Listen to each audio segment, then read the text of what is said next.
आयर्याणं ध्यायाणं नमो लोये सप्तसाहुडम् मंगलम भगवान वीरो मंगलम गौतमो गणि मंगलम कुंद कुंदार्यो जैन धर्मोस्तु मंगलम सर्वमंगल मांगल्यम सर्वकल्याणकारकम प्रधानम सर्वधर्माणां जैनम जयतु शासनम जैनम जयतु शासनम अनन्तधर्मणस्तत्त्वं पश्यन्ति प्रत्यगात्मनः अनेकान्तमयी मूर्तिर्नित्यमेव प्रकाशिता।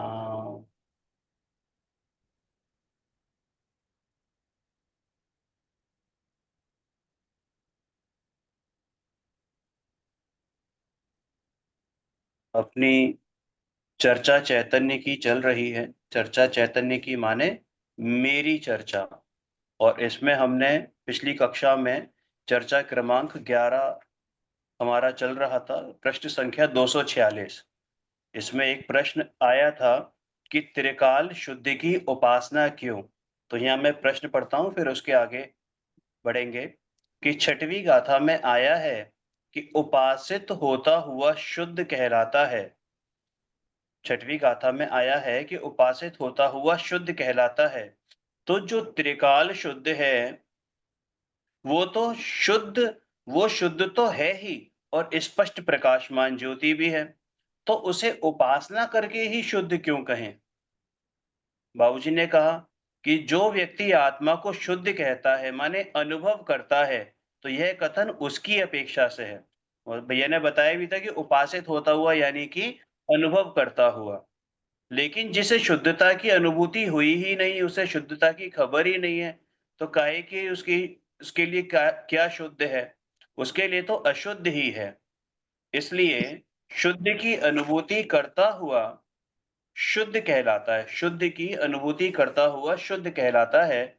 तो उसके उसके लिए लिए तो शुद्ध। हम्म। उसके लिए तो अशुद्ध ही है। ऐसा क्यों कह रहे हैं उसके लिए तो अशुद्ध ही है? उसके लिए अशुद्ध ऐसे है क्योंकि अनुभव के काल में जो वो अनुभव कर रहा है, तो वो तो शुद्ध आत्मा का अनुभव कर रहा है ना। नहीं, और उसके लिए तो अशुद्ध अशुद्ध ही है। अशुद्ध क्यों है उसके लिए? जिसने कभी अनुभूति की ही नहीं, जिसने कभी हाँ, अनुभूति की ही नहीं, तो उसको निर्णय ही हाँ, नहीं है कि शुद्ध आत्मा कैसा है।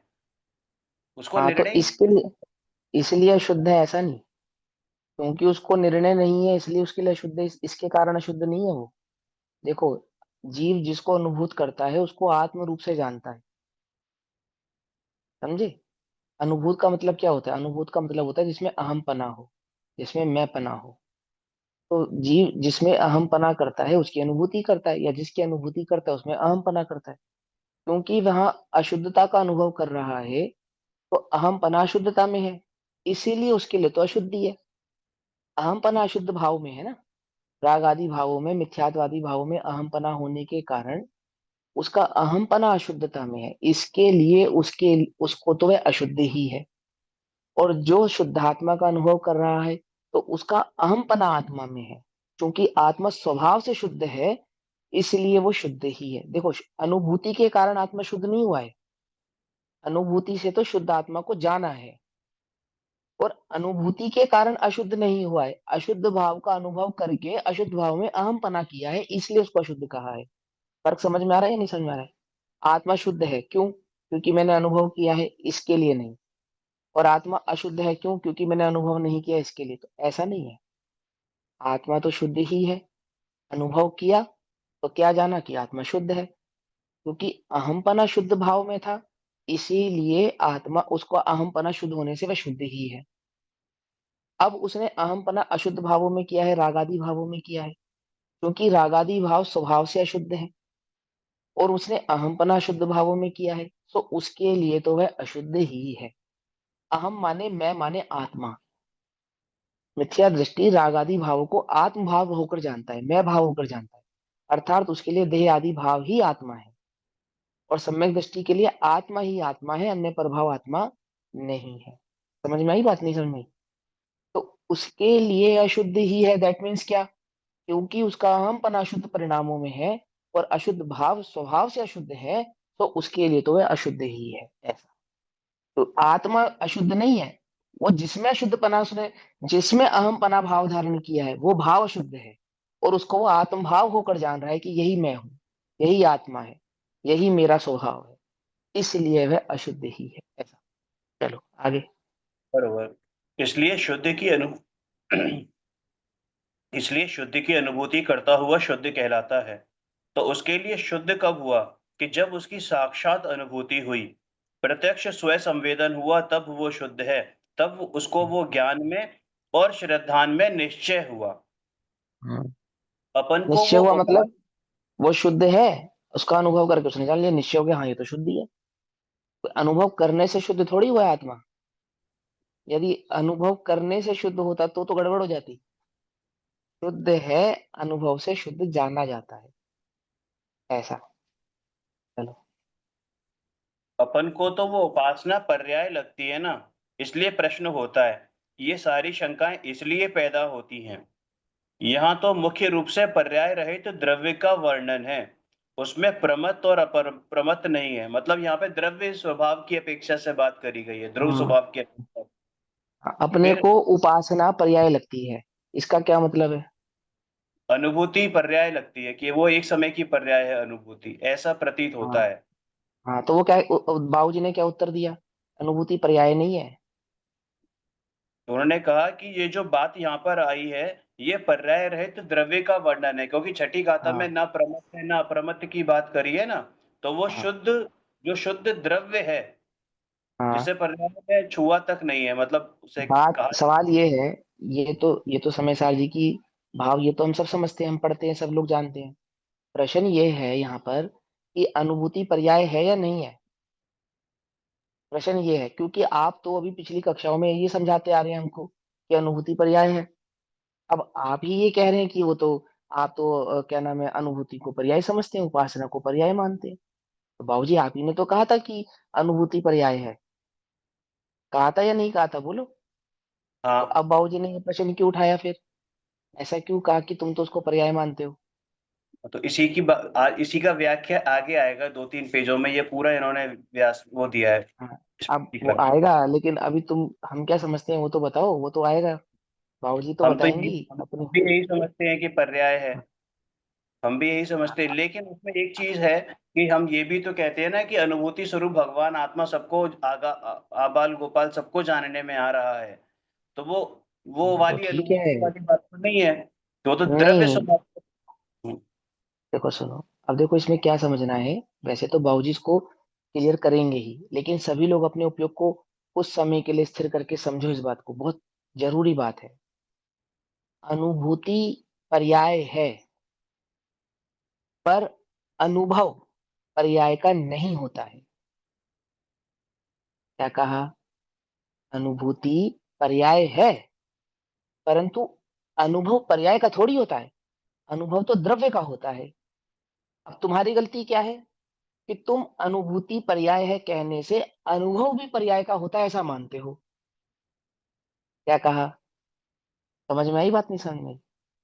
हमने कहा अनुभूति पर्याय है, बिल्कुल ठीक है, लेकिन अनुभूति जो पर्याय है, उस पर्याय में जो अनुभव होता है वो तो द्रव्य का होता है ना। और वो पर्याय अपने को पर्याय मानती है या द्रव्य मानती है? कि वो पर्याय, अनुभूति की पर्याय अपने को द्रव्य मानती है, पर्याय मानती नहीं है। लेकिन जब तुमने पहले ही अनुभूति को पर्याय स्वीकार कर लिया, तो तुम्हारी दृष्टि में क्या बात बैठ गई कि हम जो अनुभव करते हैं वो पर्याय है, इसलिए पर्याय का अनुभव होता है। पकड़ में आई बात, नहीं पकड़ में आई? इस बात को यहाँ क्लियर किया है बाबूजी ने कि तुम तो अनुभव को, उपासना को पर्याय मानते हो। आई बात समझ में, नहीं समझ में? तो उपासना पर्याय है या नहीं है? कि अनुभव पर्याय में प्रकट होता है, अनुभव पर्याय है, परंतु अनुभव पर्याय का होता नहीं है, क्योंकि वह अनुभूति की पर्याय अपने को पर्याय नहीं, द्रव्य स्वीकारती है। आई बात समझ में या नहीं समझ में? देखो, वहां उस गाथा में ऐसा लिखा है क्योंकि वहां कुछ ऐसा लिखा है, ऐसे नहीं। आप ये बताओ हम क्या स्वीकारते हैं, हमारी मान्यता उस आचार्य देव के द्वारा बतलाए गए उन गाथाओं के भाव से हमें क्या रेक्टिफाई करना है, हमें क्या चेंज करना है, हमने क्या स्वीकार किया है और हमको क्या स्वीकार करना है। तो हमने इस बात पे तो ध्यान दिया कि भाऊजी आपने अनुभूति को पर्याय कहा था, कि हमने अनुभूति को पर्याय कहा था, पर साथ में हमने ये भी तो कहा था कि वो अपने को पर्याय स्वीकार नहीं करती। तो तुम ये बात तो भूल गए। और तुमने क्या समझ लिया, क्योंकि अनुभूति पर्याय में होती है तो अनुभव भी पर्याय का होता होगा। और पज्य मूढ़ा सो पर समया, इसलिए हमें पर्याय अनुभव चाहिए ही नहीं। आती है बात समझ में, है ना? अब इस लाइन को दोबारा पढ़ो, देखो क्या कहा, फिर से पढ़ो, अब क्लियर हो जाएगी बात आपको। जी, अपन को वो उपासना पर्याय लगती है ना, इसलिए प्रश्न होता है। ये सारी जो हम्म। शंका है वो इसीलिए पैदा हुई है। यहाँ तो मुख्य रूप से पर्याय रहित द्रव्य का वर्णन है, जिसमें प्रमत्त और अप्रमत्त नहीं है। फिर आचार्य ने ये बीच में उपासना क्यों ली? उपासना तो पर्याय है। अब अपनी ही बात को वो जो है बता रहे हैं कि यही आगे का प्रश्न है। मुमुक्षु ने कहा है यही ही आगे का प्रश्न है जो आपने ये पूछा है, कि हाँ वही है कि उपासित होता हुआ शुद्ध कहलाता है, लेकिन हम उसे शुद्ध कब मानेंगे? हमने कब उसको शुद्ध माना है? शुद्ध उपासित कहते कहते होता हुआ वर्षों हो शुद्ध गए। कहलाता है। हाँ, देखो आपको ये शब्द याद होंगे सभी को, अनुभूति ही आत्मा है।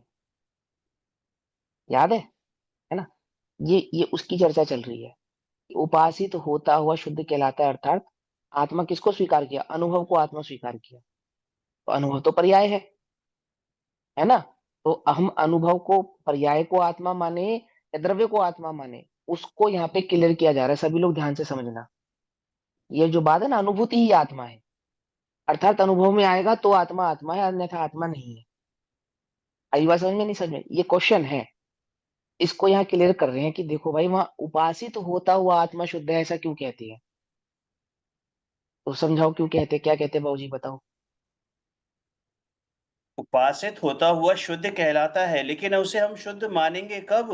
अरे हमने कब उसको शुद्ध माना है? शुद्ध कहते कहते बरसों हो गए ना, 45 साल तो गुरुदेव के हो गए, और उसके बाद के भी शुद्ध के ही है, जो ये सारे वर्ष चल रहे हैं। तो आत्मा तो शुद्ध है, आत्मा तो शुद्ध है। तो उससे कहते हैं कि भाई तुम्हारे लिए शुद्ध नहीं है, क्योंकि तुमने उसकी शुद्धता की अनुभूति नहीं हुई, तो फिर शुद्ध कैसे है? 45 साल नहीं हुए, अनादि का समय बीत गया। नहीं वो तमोचरण तो में भी भगवान के मुख से अनादि बार सुन चुके हैं कि आत्मा शुद्ध है। समझे? वही गलती वहां करते आए, यही गलती गुरुदेव के समय में करी हमने। शुद्ध है सुना और शुद्ध है कहने लगे, पर शुद्ध है स्वीकारा नहीं। अनादि में तो बार सुनिए ये बात, तो हमने आत्मा शुद्ध है, तमोचरण में भी सुनिए, साक्षात भगवान के मुख से भी सुनिए। जब 9 11 पुर के पाठ हुए तब भी शुद्ध कह रहे थे आत्मा को, दुनिया को बता रहे थे आत्मा शुद्ध है, स्वीकार नहीं कर रहे थे। तो स्वीकार कैसे करते हैं? देखो यहाँ इस चैप्टर के अंदर सभी लोग ध्यान दें, अनुभव करने की मुख्यता है।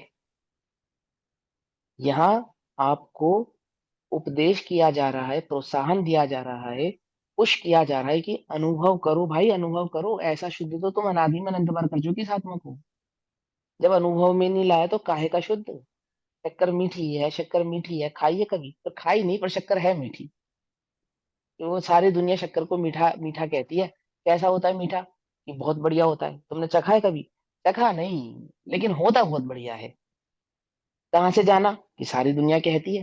अब बोलो, तुम मिठास को जानते हो या नहीं जानते? बोलो। तुमने खाई नहीं, सुनी सुनाई बात पर तुम उसको मीठा है मीठा, और मीठी है झूठ कह रहे हो क्या? कि खाने वाले तो सब ये कहेंगे कि बिल्कुल सही कह रहे हो, मीठी है और मिठास बहुत बढ़िया है। ये भी बात सच्ची है, पर ये सच्चाई तेरे किस काम की बता? जो तू कह रहा है कि बहुत बढ़िया है और मीठी है, बात तो तेरी सत्य है, परंतु उस मिठास का तूने स्वयं अनुभव किया क्या?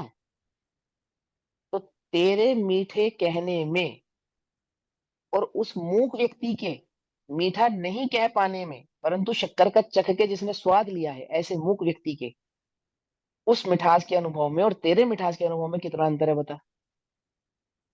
तुझे तो मिठास का अनुभव ही नहीं है। ऐसा आत्मा शुद्ध है कि हाँ शुद्ध है, लेकिन उस शुद्धता का तूने कभी वेदन किया या कभी स्वीकार किया? ऐसा शुद्ध नहीं। 45 साल तो गुरुदेव को ही हो गए, उसके बाद से अभी और 45 वर्ष बीत गए। 90 वर्ष तो ऐसे ही बीत गए। समझे? ऐसा, चलो आगे। जी, जैसे एक व्यक्ति झूठ तो बहुत बोलता है और कहता है कि झूठ बोलना बुरा है और सत्य है वो अमृत है। बिल्कुल, बहुत सुंदर है, वो ऐसा कहता है। लेकिन भैया वो तेरे लिए नहीं है, ये तो उसके लिए है जो सत्य बोलता है। उसी तरह शुद्धता की उपासना हो अर्थात मैं शुद्ध हूँ, त्रिकाल ज्ञायक हूँ, तो वो शुद्ध कहलाता है। इसीलिए पर्याय को आचार्य भगवान ने साथ लेकर प्रतिपादन शुद्धात्मा का ही प्रतिपादन किया है। Point to be noted my Lord's. भगवान ने पर्याय को साथ लेकर शुद्धता का प्रतिपादन किया है। क्या अर्थ है इसका? कि अनुभव को ही शुद्ध कहा है, अनुभूति ही आत्मा है, ऐसा कहा है। इसको कहते हैं पर्याय को साथ लेकर शुद्धता का प्रतिपादन करना। आत्मा स्वभाव से शुद्ध है, लेकिन उस शुद्ध उस किस आत्मा को शुद्ध कहा? बोले आत्मा शुद्ध है और अनुभव आत्मा है। समझे? ये तुम कहते हो कि मैं आत्मा हूं, बोले नहीं, अनुभूति ही आत्मा है। अनुभव किया तुमने या नहीं किया?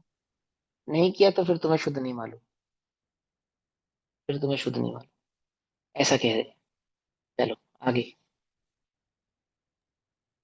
जी, असल में क्या है कि शुद्ध द्रव्य रूप परिणमित जो पर्याय है ना, अर्थात शुद्धात्मा को जानता हुआ जो परिणमन कर रहा है, उसको परिणामी द्रव्य कहा है। परिणामी द्रव्य ये जानता है कि मैं अपरिणामी हूँ। उपासना करने वाला ये जानता है कि मैं शुद्ध हूँ, अर्थात अपरिणामी हूँ, अकर्ता हूँ। आगे बस समझ में। शुरुआत से समझाया था ना कि अनुभव पर्याय में होता है, अनुभूति पर्याय है, परंतु अनुभव अपने को पर्याय स्वीकार करता नहीं है। इसलिए, क्योंकि उसने तो अपने को द्रव्य ही स्वीकारा है। आगे ना बात। आगे। जी, अब एक प्रश्न आगे भी है कि थोड़ा-सा कि स्पष्ट प्रकाशमान ज्योति भी है ही, है ना? अभी आया था इसमें, जो हमने शुरुआत की थी कि स्पष्ट प्रकाशमान ज्योति भी है ही, तो उसे उपासना करके ही शुद्ध क्यों कहें? अब स्पष्ट प्रकाशमान ज्योति तो है ही, इसका क्या मतलब है? नित्य और इसको, उद्योत रूप। हाँ, इसका मतलब क्या है?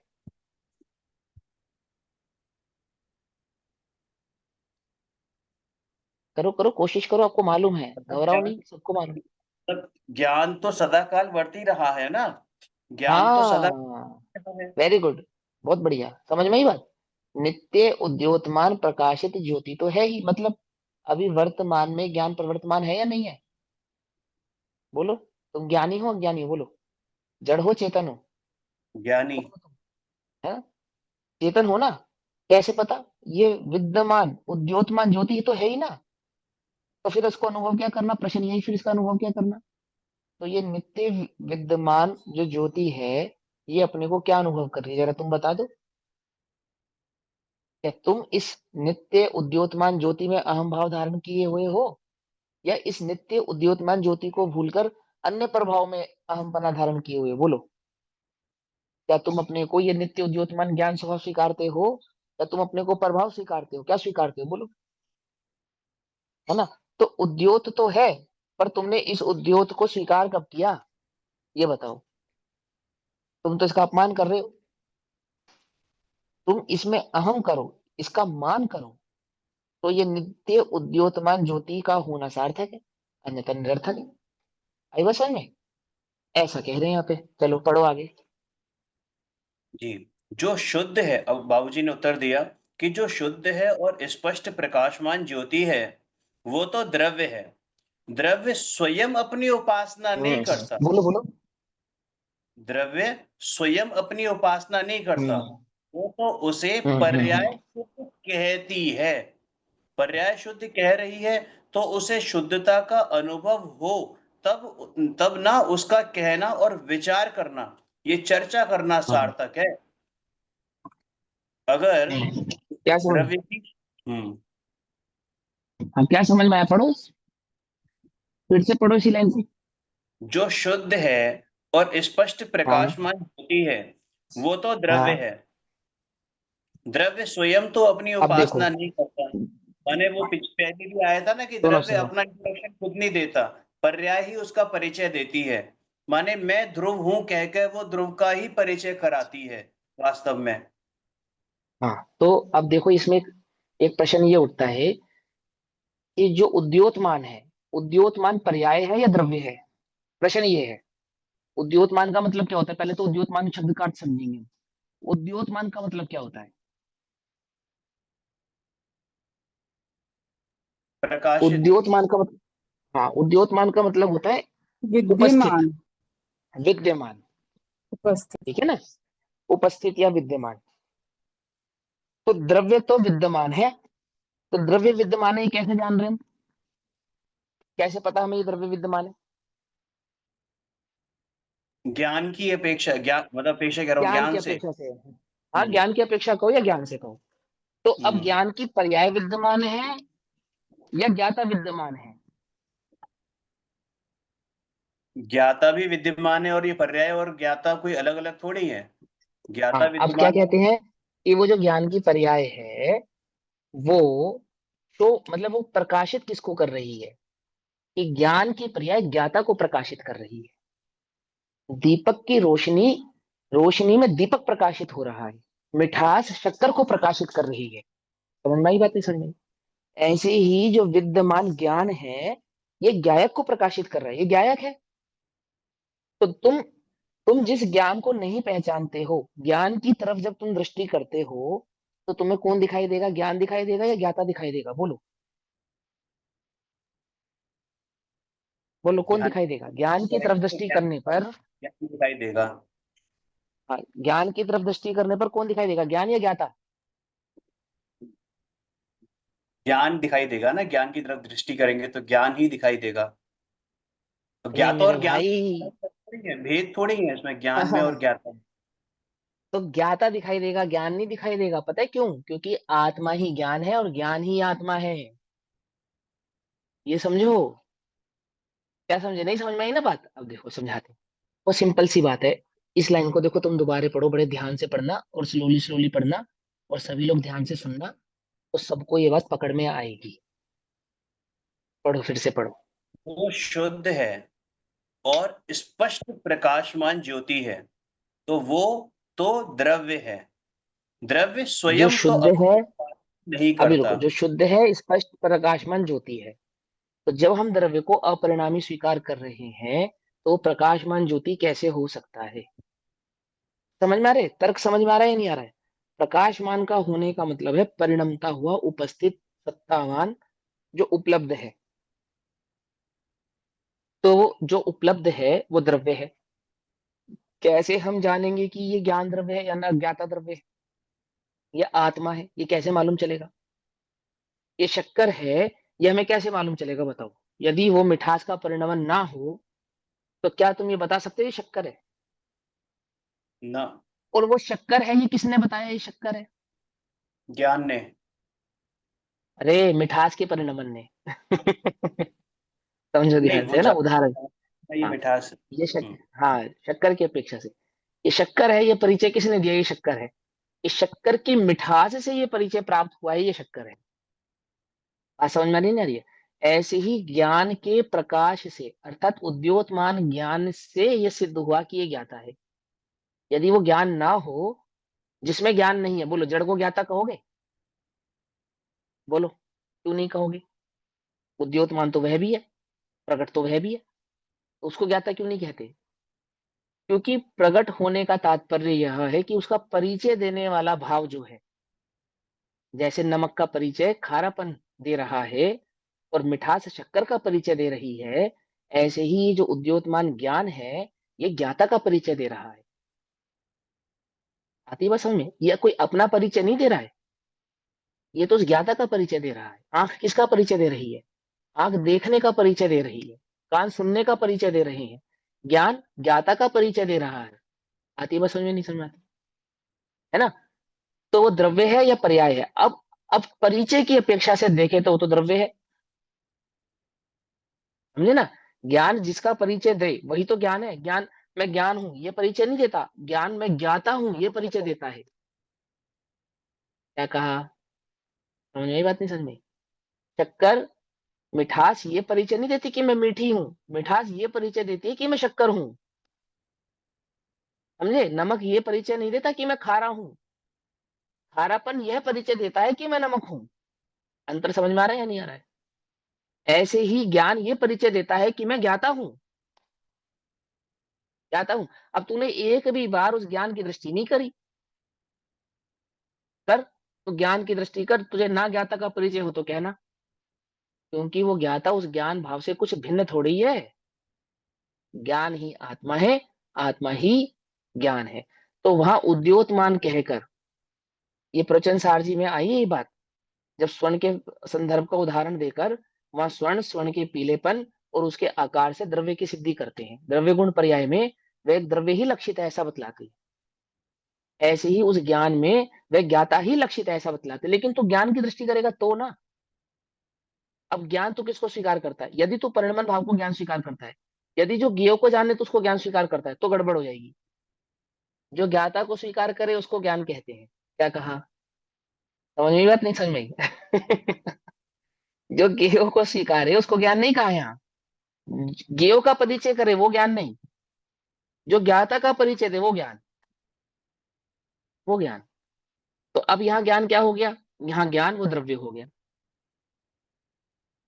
ठीक, प्रचन सारजी में क्या बात चलती है? अभी अभी इसी से तुरंत पहले एक लाइन कही है, पर्याय के संदर्भ में क्या कही है, उसको भूल गए, इस लाइन को पढ़ रहे हो इसलिए कंफ्यूज हो रहे हो। क्या कहा? ये कहा है ना कि परिणामी द्रव्य ये जानता है कि मैं हम्म, अपरिणामी हूँ।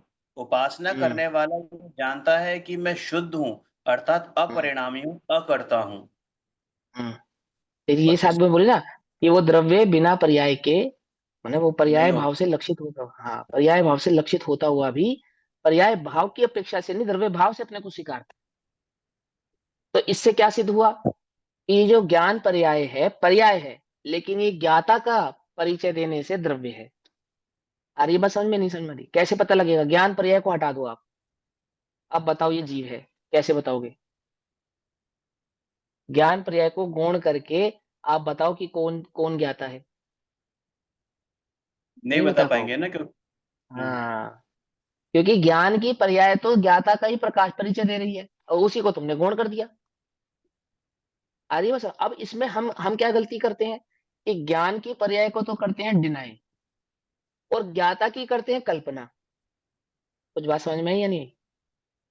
कैसे करते हैं? आत्मा का अनुभव कैसे करते हैं? वर्तमान उद्योतमान ज्ञान को तो कर देते हैं डिनाई, ये तो कुछ नहीं है, और ज्ञाता की कल्पना करते हैं।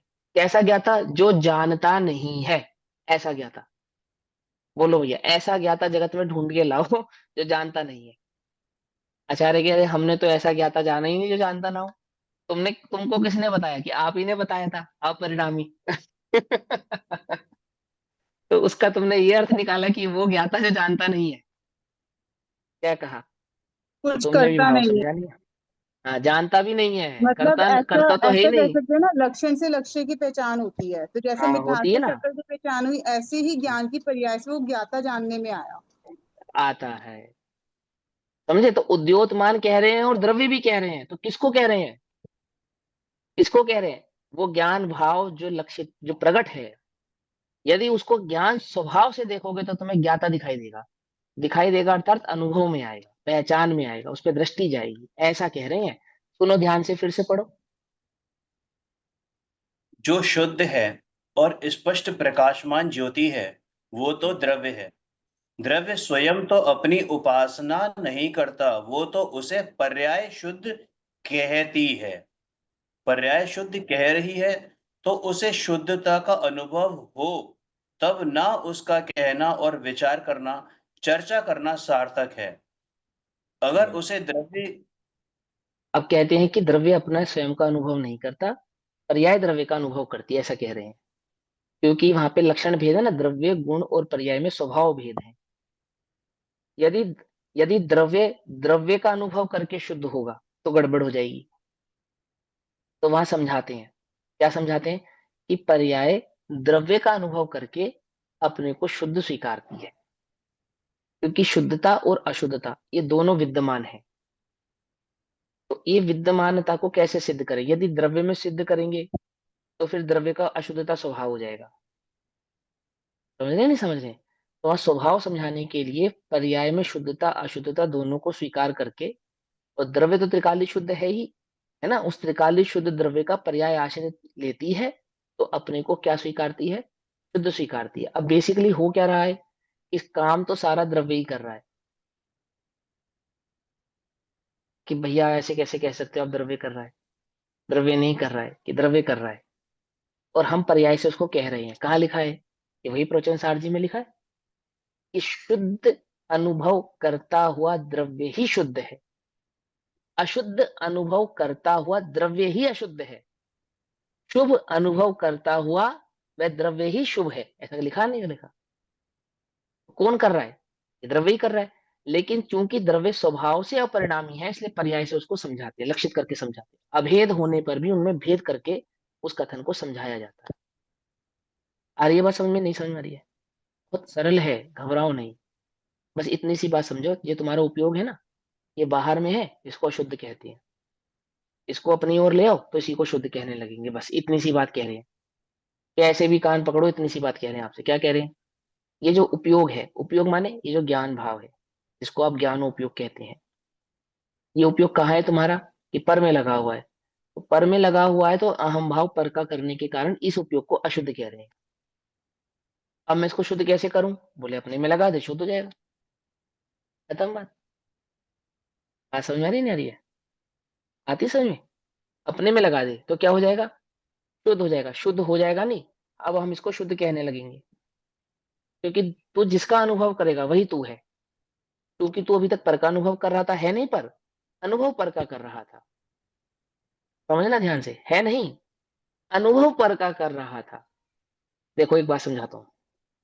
तुम्हारे पास फोन आया, मेरे पास आया, तुम्हारे पास नहीं, मेरे पास आया, ठीक, मेरे पास फोन आया कि भाई साहब आपकी फैक्ट्री में आग लग गई। अब मैं हो गया दुखी, परेशान हो गया 1 घंटे तक, और बस यहाँ फोन घुमा, वहां फोन घुमा, दौड़ लगा, ये लगा, ट्रैफिक जाम में फंस, गाड़ी का भी एक्सीडेंट कर दिया और नुकसान ये। उस फैक्ट्री तक पहुंचने से पहले एक और फोन आ गया कि वो भाई साहब गलत हो गया, वो आपकी नहीं, आपके बराबर वाली फैक्ट्री चल गई, आपकी बिल्कुल सुरक्षित है। अब मेरा जितना भी दुख था उसका क्या हुआ? कहाँ गायब हो गया? है ना? यानी कि ज्ञान की जो रॉन्ग इन्फॉर्मेशन थी, उदाहरण के तौर पे समझा रहे हैं, बौद्धों वाला मत समझ लेना।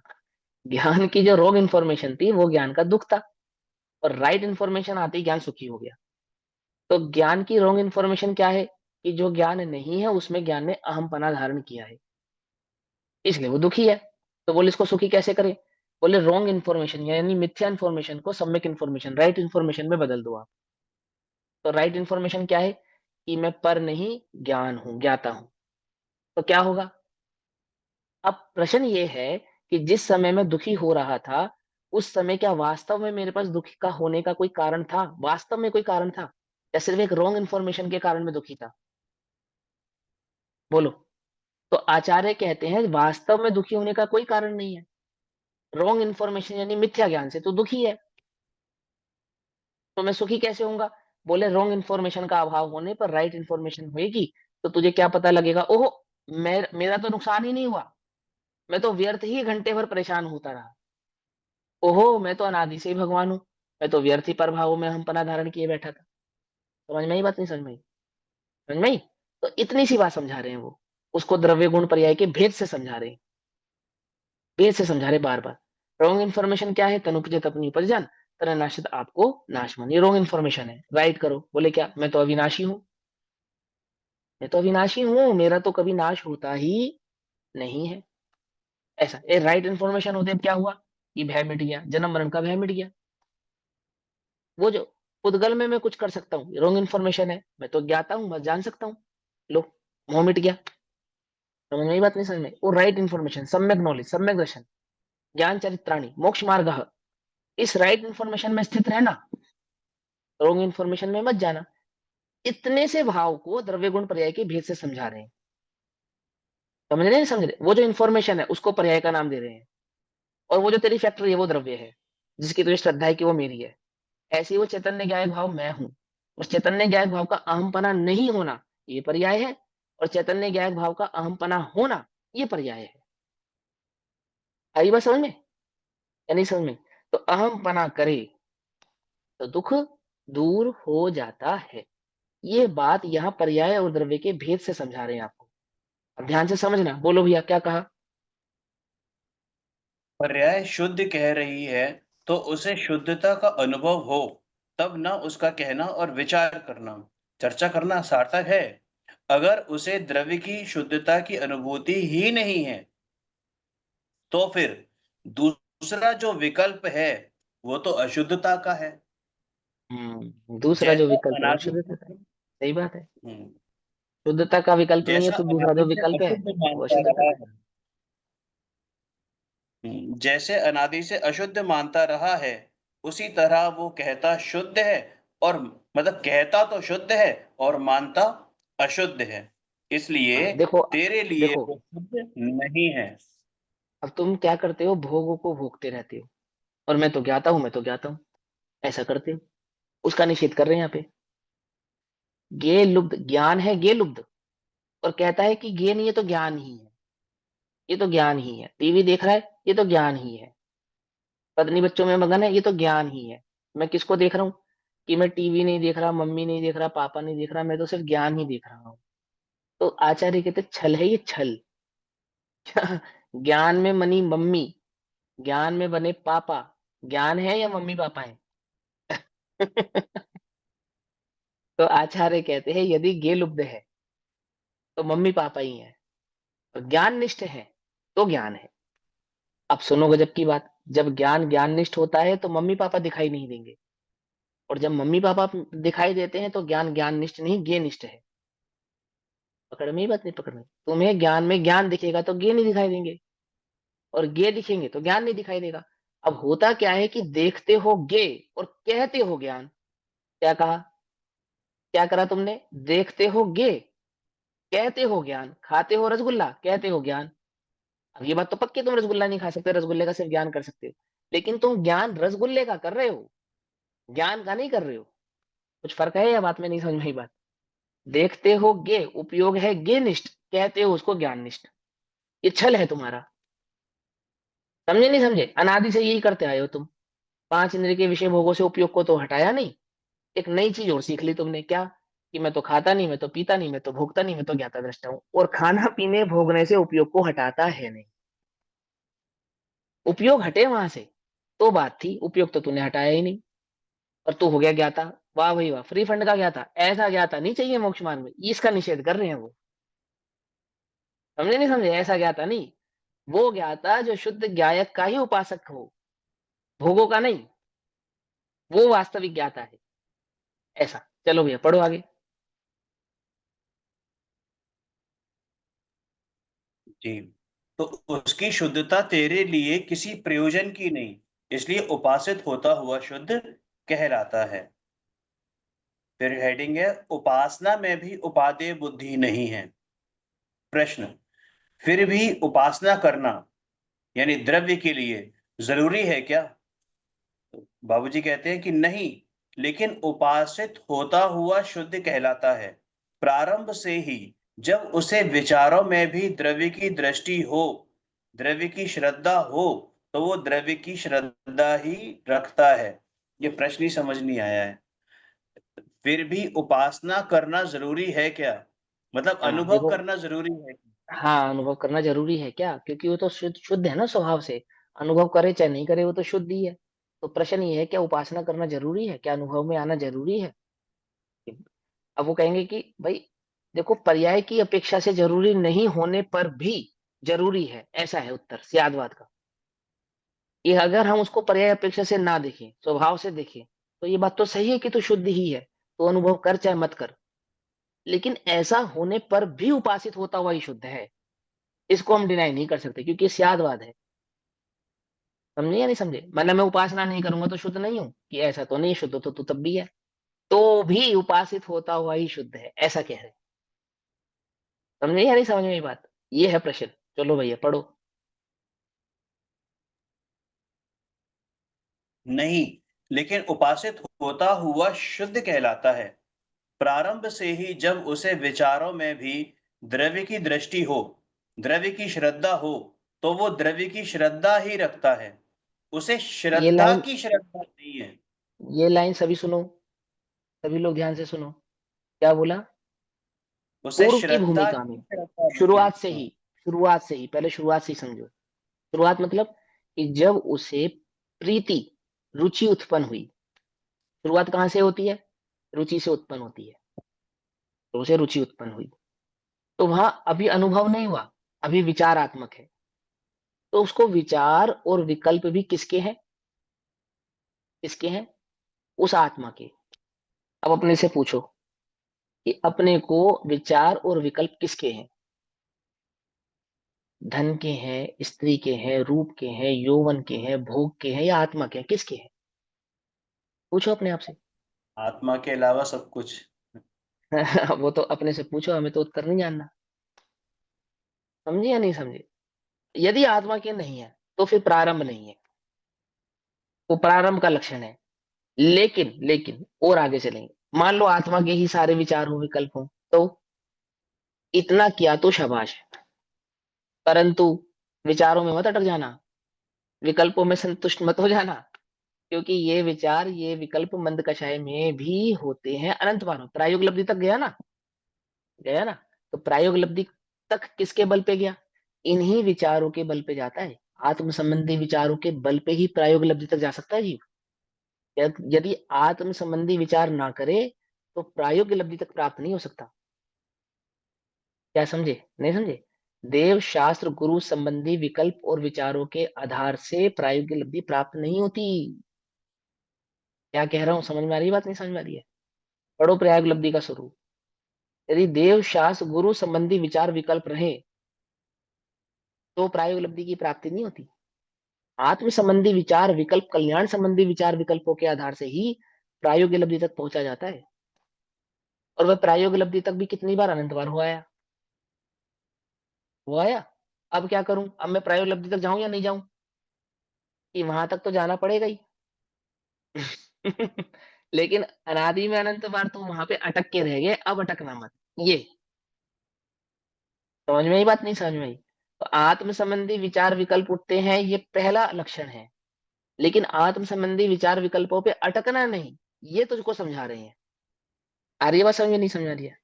कि भैया यहाँ पे अटक जाता हूँ तो मुझे यहाँ जाना ही नहीं। क्या कहा? कोई व्यक्ति वो भाला फेंकता है ना, भाला, तो 5 मीटर का भाला फेंकता है मान के चलो। अब 3 साल प्रैक्टिस करके भी 5 मीटर तक ही भाला फेंक पाया। तो 5.1 जाना है मान के चलो उसको। तो 5.1 जाने के लिए 5 तक तो जाना ही पड़ेगा ना, जाना ही पड़ेगा ना। अब वो ये कहेगी मैं 5 ही बार बार अटक जाता हूँ, मुझे नहीं खेलना, मैं तो 5.1 पे ही जाऊंगा, सीधा 5 पे नहीं जाऊंगा। कैसे बोलो, ऐसा हो सकता है? 5 पार किए बिना 5.1 पे नहीं जा पाएगा। समझे या नहीं समझे? तो वो आत्म संबंधी विचार विकल्प तो होंगे ही होंगे, उसका निषेध नहीं है। लेकिन वहां अटकने का निषेध कर रहे हैं, वहां रुकना मत। क्योंकि तू संतुष्ट हो जाता है उन्हीं विचारों में, उन्हीं विकल्पों में। मैं तो कहता हूँ आह भैया इतना बढ़िया चिंतन चलता है, बस अब क्या बताएं। अब वो उन्हीं चिंतन के बेस पे, उसी विकल्प के बेस पे अपने को सम्यक दृष्टि मान लेता है। गजब की बात ये है, गजब की बात ये है। जबकि सम्यक दर्शन उपासित होता हुआ, यानी कि अनुभूति को कह रहे हैं। और अनुभव में आया नहीं, विकल्प के बेस पे स्वीकार कर लेता हूँ, हाँ मैं तो हूँ आत्मा, मैं तो ज्ञाता हूँ, मैं तो आत्मा हूँ, हो गया मेरा काम तो हो गया। क्यों? क्योंकि मुझे दिन रात आत्मा का चिंतन। शास्त्रों में तो लिखा है, दिन रात आत्मा का चिंतन, मृदु संभाषण में वही कथन। तो मुझे तो आत्मा का चिंतन होता है सुबह शाम, और कुछ नहीं होता है। इतना किया तो शाबाश। परंतु, परंतु क्या? चिंतन आत्मा नहीं है, अनुभूति आत्मा है, ऐसा। तो दोनों बातें समझ में आई। चिंतन एक लक्षण ये भी है, और चिंतन सर्वस्व लक्षण नहीं है, ये बात। ये मैं इसी इधर रेक्टिफाई किया इसको। चलो भैया आगे पढ़ो।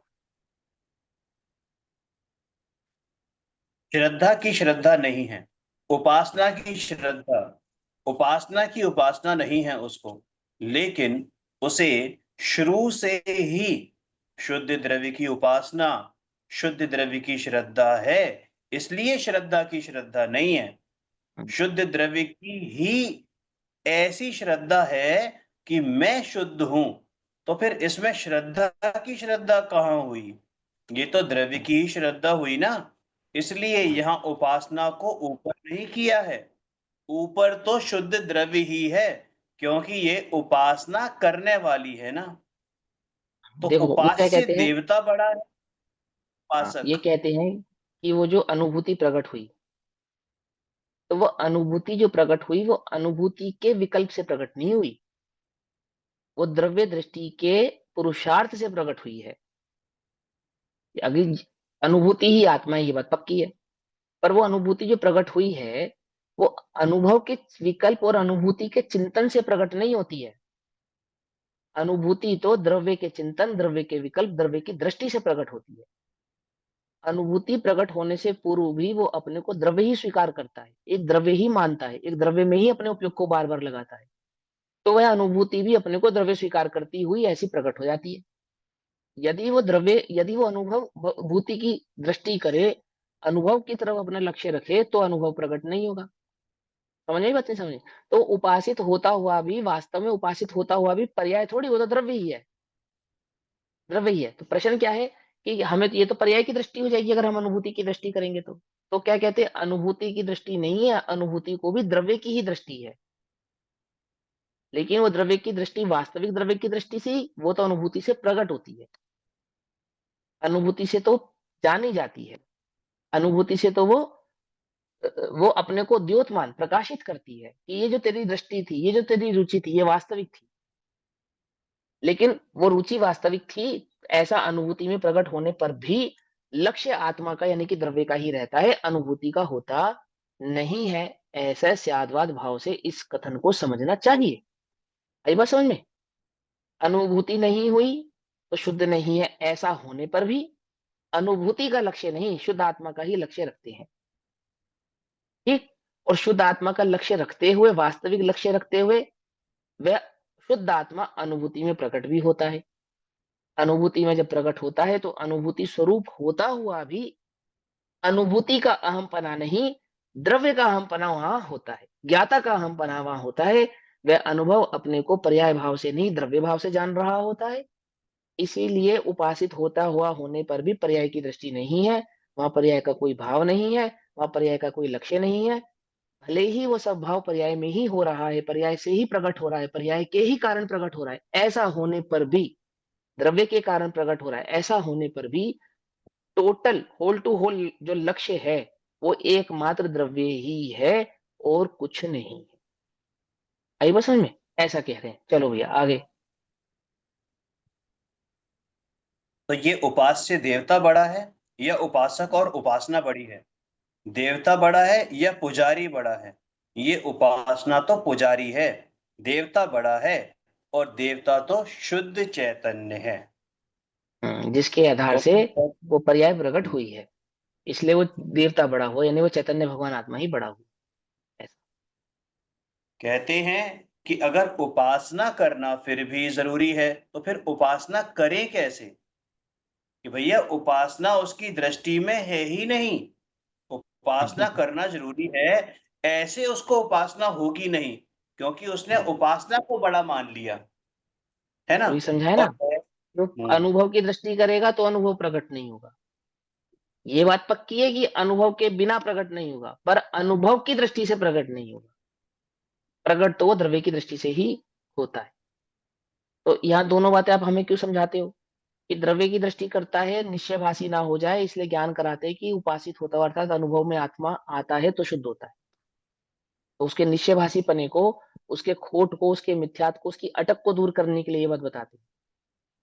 लेकिन उसका मतलब ये नहीं कि तुझे उपासना यानी कि उस पर्याय की, उस अनुभूति की, उस अनुभव का, उस अनुभूति की हम तुझे लक्ष्य कराते हैं, उसकी मुख्यता बताते हैं, उसको बड़ा करते हैं। वहां उपादेय तो द्रव्य ही है, अपरिणामी द्रव्य शुद्ध चैतन्य ज्ञायक भाव ज्ञाता दृष्टा भगवान आत्मा ही है। लेकिन तूने उसे ज्ञाता स्वीकार किया, ये कैसे मालूम चलेगा हमें?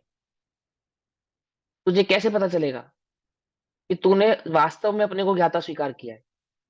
बोलो, ज्ञाता हो या नहीं हो? कि हाँ है, स्वीकार कर लिया तुमने कि हाँ कर लिया। लक्षण क्या है उसका? मैंने अपने को शुद्ध स्वीकार किया है, इसका लक्षण क्या है?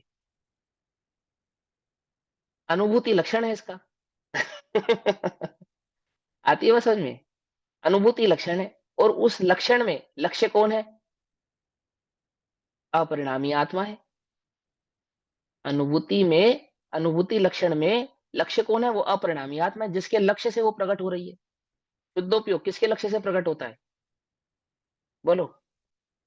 आत्मा के लक्ष्य से प्रकट होता है। केवल ज्ञान किसके लक्ष्य से प्रकट होता है?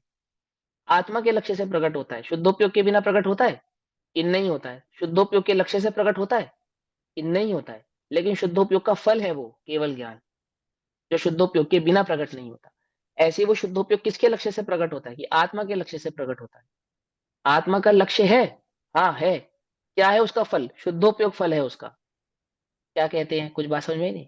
जैसे केवल ज्ञान ये दर्शाता है कि शुद्धोपयोग हुआ है तो केवल ज्ञान हुआ है, ऐसे ही अनुभूति ये दर्शाती है कि तूने अपने को द्रव्य भगवान आत्मा स्वीकार किया है तो अनुभूति प्रकट हुई है।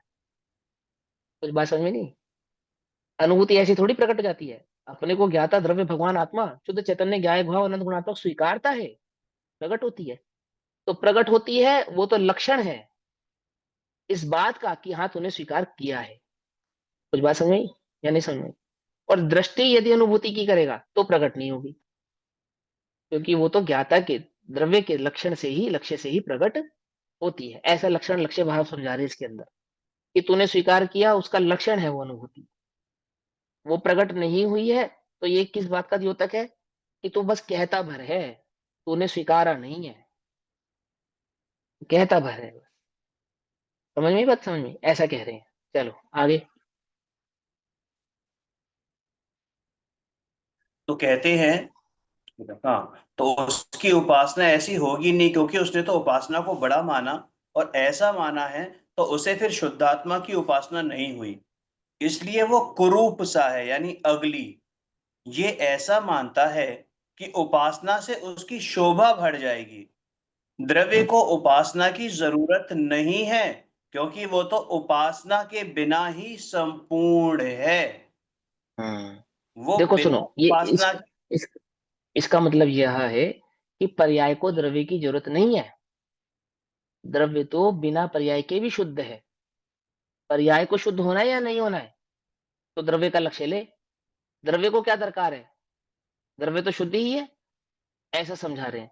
तो बोले उपासना जो यानी कि अनुभव है, अनुभूति है, वो शुद्धता को प्रकट हुई है तो द्रव्य के लक्ष्य से प्रकट हुई है, ना कि पर्याय के लक्ष्य से, ना कि अनुभूति के लक्ष्य से। समझे मत? अनुभूति छूट भी जाएगी तो द्रव्य तो तब भी शुद्ध रहेगा। अनुभूति नहीं भी हुई थी, द्रव्य तो तब भी शुद्ध था। समझ में बात? नहीं समझ में? देखो पहले भी समझाया आपको स्फटिक मणि के उदाहरण से। द्रव्य शुद्ध है, शुद्ध है तो ही तो अनुभूति उसका आश्रय लेकर शुद्ध होती है। पकड़ में ही बात? नहीं पकड़ में? यदि द्रव्य शुद्ध नहीं होता तो वह अनुभव भी शुद्ध होता नहीं, वो शुद्धोपयोग शुद्ध उपयोग भाव से प्रकट होता नहीं। तो क्या कहते हैं, उस पर्याय को यदि शुद्ध होना हो तो द्रव्य का आश्रय ले। तो बड़ा कौन हुआ? बोलो भैया। लोहा पारस से छूकर सोना बन जाता है, तो बड़ा कौन है? सोना या पारस? पारस। द्रव्य पारस। बड़ा। समझे नहीं समझे? तो पर्याय ने द्रव्य को छुआ तो क्या बन गई? द्रव्य बन गई। लोहा तो सोना बनता है, यहाँ तो कह रहे हैं कि पारस को छूने से लोहा पारस बन गया। क्या कुछ बात समझ में ही नहीं है? यानी कि उसका आश्रय लेने पर, पर्याय ने द्रव्य का आश्रय लिया तो क्या हो गई? द्रव्य ही हो गई। उल्टा नहीं पकड़ना, समझे? द्रव्य हो गई अर्थात कि उसने अपने को द्रव्य स्वीकार कर लिया। ये अनुभूति है, इसको अनुभूति कहते हैं। तो अनुभूति ने भी अपने को द्रव्य स्वीकार किया है ना, तो तू द्रव्य का लक्ष्य कर, पर्याय का लक्ष्य मत कर, ये समझा रहे। अनुभव का लक्ष्य कहने का तात्पर्य यह नहीं था कि तू अनुभूति की और उपयोग को लगा के बैठ जाए। वो जिसके आश्रय से प्रकट होती है, आश्रय तो उसी का करना, दृष्टि तो उसी की करना। पर तूने उसकी वास्तविक दृष्टि की है, तूने वास्तव में उसकी दृष्टि की है, उसका लक्षण अनुभूति है। वो अनुभूति से पहचान में आता है, जाना जाता है कि वो शुद्ध है, ऐसा बताया है। ठीक है, चलो आगे। क्योंकि वो उपासना के बिना ही संपूर्ण है, वो बिना उपासना के ही सब तरह से पूर्ण है। इसलिए ये उपासना करने वाला भी मैं उपासना करता हूं इस तरह से उपासना नहीं करता। बल्कि मैं उपास्य हूँ, इसका नाम उपासना है। माने अपने को ध्रुव स्वीकार करना ही इसी का नाम उपासना है। मैं तो उपास्य देवता हूँ, मैं उपासना नहीं हूँ। वो उपासना तो बाहर निकल गई और उपास्य देवता उस उपासना में ज्ञायक की तरह पसर गया। माने अब फिर से प्रश्न है, माने उपासना इस तरह की जाती है कि मैं उपास्य हूँ, मैं उपासना करने वाला हूँ, ऐसे नहीं। उपासना करने वाला नहीं हूं, संपूर्ण उपास्य हूं। उसमें उपासना को देखना नहीं है। उपासना को देखे तो फिर उसने अपने को अपूर्ण माना, द्रव्य को अपूर्ण माना, तो देखेगा किसमें? इसलिए वो तो पूर्ण है, तो उसे उपासना की आवश्यकता नहीं है। इसलिए ये तो उपासना अर्थात सम्यक दर्शन में तो बहुत सामान्य बात है कि उसे सिद्ध दशा की भी आवश्यकता नहीं है। नहीं। उपासना विकल्पों माने में भी भेद विज्ञान, उपासना माने भेद विज्ञान। ठीक है, यहाँ भेद विज्ञान, अनुभव, ये सब ये उपासना से इंगित कर रहे हैं। तो अनुभूति प्रकट होने से पूर्व भेद विज्ञान, क्या भेद विज्ञान किसका नाम है? कि मुझे अनुभव प्रकट हो इसका नाम है? नहीं, मैं द्रव्य हूं इस स्वीकृति का नाम है। स्वीकार होने पर अनुभूति किसका नाम है? कि वो द्रव्य की दृष्टि का ही नाम अनुभूति है।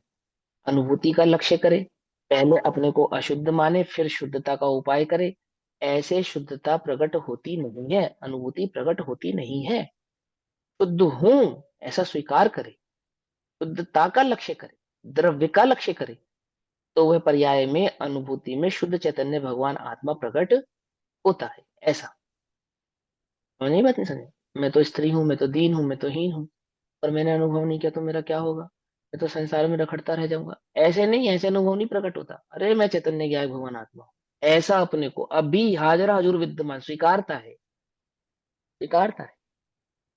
और स्वीकार कैसे होता है बोलो भैया? ज्ञाता हूँ ज्ञाता हूँ ज्ञाता हूँ, ऐसे स्वीकार नहीं होता है, ऐसे नहीं होता है। ज्ञान स्वभाव का वास्तविक निर्णय करे, ज्ञाता का वास्तविक निर्णय करे, तो वो निर्णय करने से वो ज्ञाता की स्वीकृति प्रकट होती है। और निर्णय कैसे होता है? वो सम्यक ज्ञान की उपासना से होता है। तो वास्तव में निरंतर तत्व अभ्यास, तत्व रुचि, तत्वों का चिंतन मनन निरंतर करने से, द्रव्य गुण पर्याय के स्वभाव को निरंतर समझने से इस निश्चय पर, इस नतीजे पर जीव पहुंचता है कि अहो मैं तो स्वभाव से शुद्ध हूँ। ऐसा स्वभाव से शुद्ध हूँ स्वीकार होते ही अंतर में बहुमान आता है। बहुमान आने पर चित्त एकाग्र होता है, उपयोग स्थिर होता है, और अनुभूति को प्रकट होता है, अनुभूति को प्राप्त होता है। समझ में ही बात है ना? इसीलिए बार बार स्वाध्याय का आपको उपदेश क्यों किया जाता है? क्यों किया जाता है? कि तू एक बार निर्णय करे। और निर्णय करने पर क्या होता है? कि निर्णय करने पर उपासना यानी कि जिसको अनुभूति कह रहे हैं, वो प्रकट नहीं करनी पड़ती, वो आप ही प्रकट होती है। और निर्णय क्या करना है? कि मैं देह नहीं हूं, मैं राग आदि द्वेष आदि परिणाम नहीं हूं, मैं तो एक चैतन्य ज्ञाय भगवान आत्मा हूँ, संख्यात प्रदेशी अनंत गुणात्मक ज्ञान लक्षण वाला एक चैतन्य ध्रुव भगवान आत्मा हूँ, एक चैतन्य हूँ, अन्य कुछ नहीं। ऐसा अंतर में बहुमान आने पर, ऐसा अंतर में एकदम जाग तो जीव वो है ना, ऐसा बहुमान आने पर आप ही उपयोग स्थिर होता है, अनुभूति को प्राप्त होता है, स्वीकार होता है, हृदय में स्वीकार होता है, अहो मैं तो यह ही हूँ। ऐसा। ठीक, आगे। बिल्कुल, बिल्कुल। विकल्पों में ये बात आती है कि अभी तो बहुत विकार बाकी है। ये विकार कब जाएगा? सिद्धों जैसा आनंद कब मिलेगा? ऐसा विकल्प आता है। लेकिन इन सारे विकल्पों और विचारों के प्रति उसे हेय बुद्धि है और मैं अकेला शुद्ध आत्मा हूं, यही उसको मुख्य है। तो पूछते हैं कि करने वाली बात से कर्ता बुद्धि तो नहीं हो जानी है? अब ये करने वाली बाबूजी कह रहे हैं कि अब ये करने वाली बात कहाँ रही? अरे कहाँ से उसको तो रहेगी? करने से इनकार है ना। हाँ, करने वाली बात तो जब रहेगी जब अनुभूति को स्वीकारेगा, द्रव्य को स्वीकारेगा, द्रव्य दृष्टि करेगा, तो करने वाली बात ही नहीं रह गई। वो तो है ना, है का हुंकार आएगा, उसका नाम अनुभव है का हुंकारा नहीं आया इसलिए अनुभव प्रकट नहीं हुआ। पकड़ में ही बात नहीं, पकड़ में है का होकार समझते हो, उसका अहम भाव प्रकट नहीं हुआ, तो वह करने वाली बात कहाँ रह गई? करने वाली बात तो जब रहेगी जब फिर वो अनुभूति को, अनुभूति से आत्मा को परिपूर्ण मानेगा, परिपूर्ण स्वीकारेगा तो अनुभूति प्रकट होगी, ये अंतर है। क्या कहा? पकड़ में आती है बात नहीं, पकड़ में आती? अपने को परिपूर्ण कब माने, कब माने? तो कहते हैं कि परिपूर्ण स्वीकारेगा तो परिपूर्णता का अनुभव होगा, और यदि अनुभव होने पर परिपूर्ण मानेगा तो तीन काल में अनुभव नहीं होगा।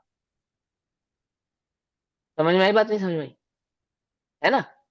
तो वहां करने की बात ही कहाँ रह गई, क्योंकि पहले में ही स्वीकार करना है कि मैं तो ध्रुव हूँ, भगवान हूँ, आत्मा हूँ और कंप्लीट हूँ, अपने आप में परिपूर्ण हूँ। परिपूर्ण तो पहले स्वीकारेगा। जब परिपूर्ण स्वीकार लिया तो करना कहाँ बाकी रह गया? तो करने की तो कोई बात ही नहीं है। और परिपूर्ण स्वीकार स्वीकृति में आ गया, ये कैसे मालूम चलेगा? ये अनुभूति से प्रकट होगा। आती है बस समझ में? और यदि ये स्वीकारेगा कि अनुभूति करूंगा तो परिपूर्ण होगा, तो बोले तीन काल में अनुभूति नहीं होगी। तीन काल में नहीं होगी। अनुभूति तो उसको प्रकट होती है जो अपने को परिपूर्ण स्वीकारते। समझ में बात नहीं समझ में? ऐसा। चलो भैया आगे।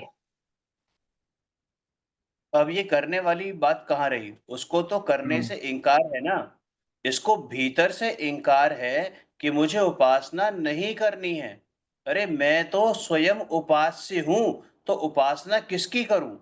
भैया जो उपास्य है, देवता है, वो किसकी पूजा करेगा? तो मुझे पूजा करना है, उपासना करना है। अरे इसकी तो उसको श्रद्धा ही नहीं है। अगर वो आत्मा के अनुभव की चेष्टा इस तरह करता है तो उसे अनंत काल में भी अनुभव नहीं होगा। नहीं होगा, नहीं होगा, ऐसे नहीं होगा। अनुभूति से कंप्लीट समझेगा अपने को तो नहीं होगा, कंप्लीट स्वीकार करेगा तो अनुभूति प्रकट होगी। ऐसे है। बोलो भैया, परिपूर्ण हो या नहीं हो? अभी के अभी। है ना? है ना? गुरु जी ने लिखा है ना, भगवान तो जन्मे नहीं, भगवान तो बनते नहीं, भगवान हूं यह देखते, भगवान कहलाए सभी।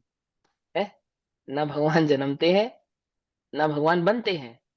अपने को भगवान देखते हैं तो भगवान कहलाते हैं। समझे नहीं समझे? प्रभुता तो प्रकट होती है। कब प्रकट होती है? प्रभुता के स्वीकार में प्रभुता प्रकट होती है। दीनता के स्वीकार में प्रभुता नहीं प्रकट होती है। क्या स्वीकारा है तूने अपने को? बोल। प्रभु स्वीकारा या नहीं स्वीकारा? तो क्या स्वीकार कर। अब वो स्वीकृति वो माला फेरने से नहीं होती है, ये समझना है बस। मैं प्रभु हूं, मैं प्रभु हूं, मैं प्रभु हूं, मैं प्रभु हूं, मैं भगवान हूं, मैं ज्ञाता दृष्ट हूं, ऐसे नहीं होती उसकी स्वीकृति। ये गड़बड़ है। तो कैसे होती है स्वीकृति?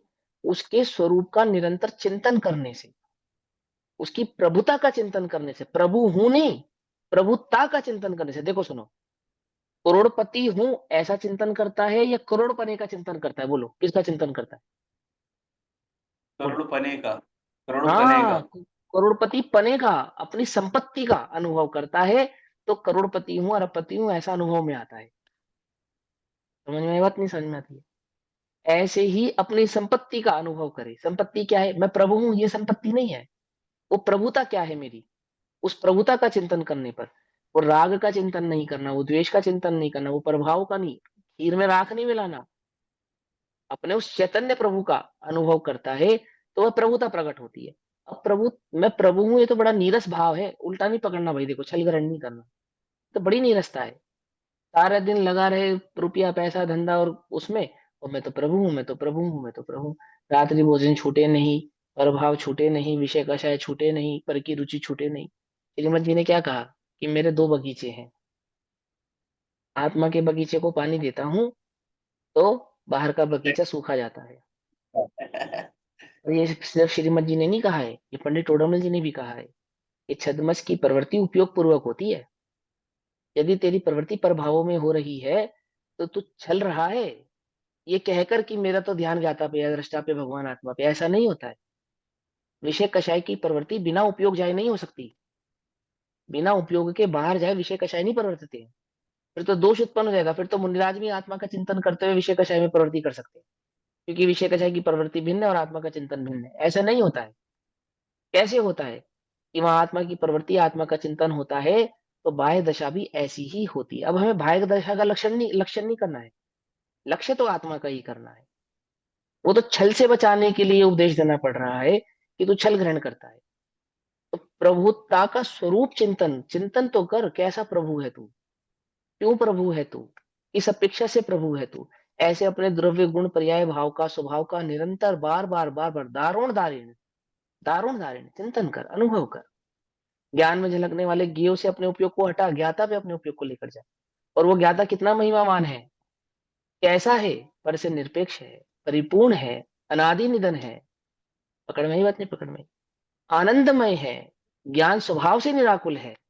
ऐसे अपने अपने उस चैतन्य का बार बार चिंतन करता है, तो वो प्रभुता का भान अंतर में आता है, बहुमान आता है। आती है बात समझ में, नहीं समझ में आती है ना? ऐसा देखो, करोड़पने का अनुभव बच्चे को नहीं होता है। क्या कह रहा हूं, समझना बात को। तो बच्चे को किसका अनुभव होता है? बच्चे को खिलौनों चॉकलेट का का। अनुभव होता है। हाँ, खिलौने का, चॉकलेट का, इसका अनुभव होता है। मेरी बात समझे ध्यान से। तो बाप अपने बच्चे से अगर तू करोड़पति है, उसको कोई पता ही नहीं क्या होता है करोड़पना। हाँ, उसके समक्ष ढेरों खिलौने रखे हो, ढेरों चॉकलेट रखी हो, तो फिर वो अपने को क्या अनुभव होता है? तो वो अपने को संतुष्ट अनुभव करता है। अब तुम कहते हो मैं प्रभु हूं। अब प्रभुता क्या है, किसको कहते हैं, किस किस चिड़िया का नाम है, पता ही नहीं है।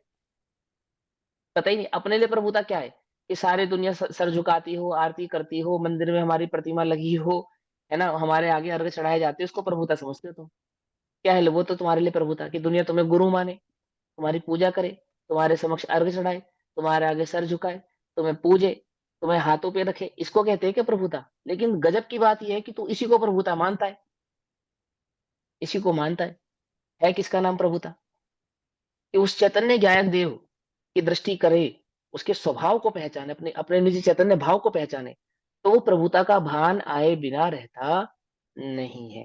अब देखो पूरे आगम में, है ना, यह अध्यात्म का जितना भी पंच परमागम आदि भाव है, यहाँ तेरी प्रभुता का गुणगान ऐसा कह के नहीं कि तू प्रभु है, ऐसा कह के थोड़ी गा रहे हैं।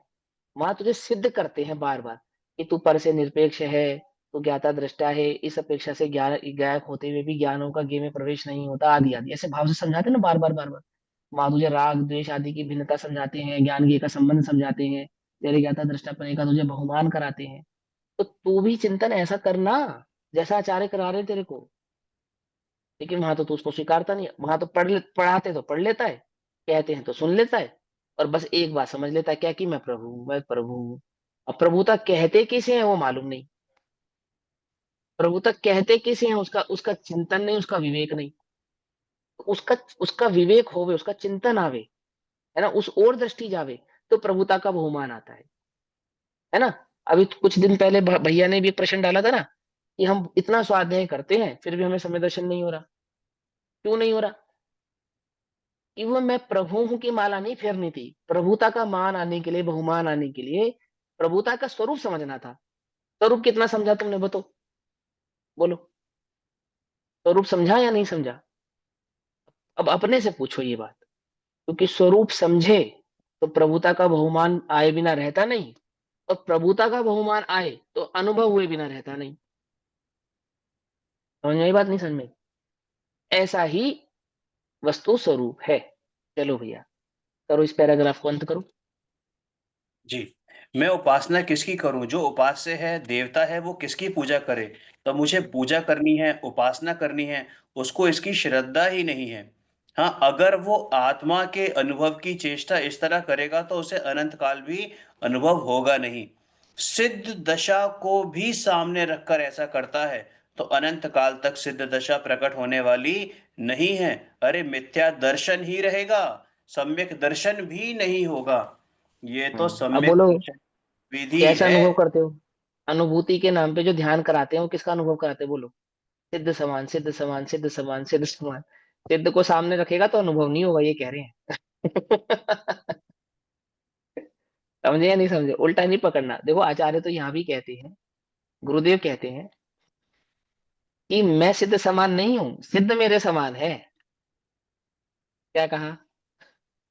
समझ में बात, नहीं समझे? मुझे अपनी समानता सिद्धों से नहीं करनी, सिद्ध मेरे समान है, ऐसा कह रहे हैं। बोलो, ये है प्रभुता।